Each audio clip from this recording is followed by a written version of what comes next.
પોરબંદરમાં ખેડૂતોએ વીજ વિભાગની કચેરીનો ઘેરાવ કર્યો છે। વિસાવાડ સહિત 6 ગામના ખેડૂતો એકઠા થયા હતા।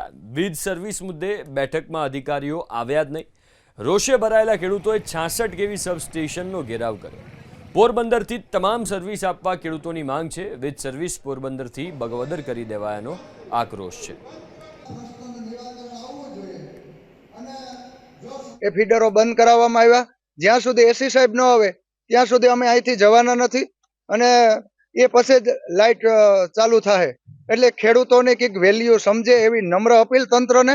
અમે કોઈ આ ખેડૂતોનો પ્રશ્ન છે એ પ્રશ્ન બાબતમાં સરકાર અમારા પર વિચારે અને આ ત્રીજી છે ને આમાં કોઈ રિઝલ્ટ નહીં આવે તો હવે જન આંદોલન અમે બધા ખેડૂતને હેરાન કર્યા। પછી ન આવવાથી અમે અત્યારે 66 કેવી સબસ્ટેશને આવ્યા અને અહીંયા રામધૂનનો પ્રોગ્રામ રાખ્યો કે ભાઈ ન આવે ત્યાં સુધી આપણે રામધૂન બોલીએ। તો સમાચાર છે કે એ આવે છે, એ લોકો જોઈએ હવે આવે ને અમારો પ્રશ્ન સાંભળે કે ન સાંભળતા એ આગળ જતા ખબર પડે।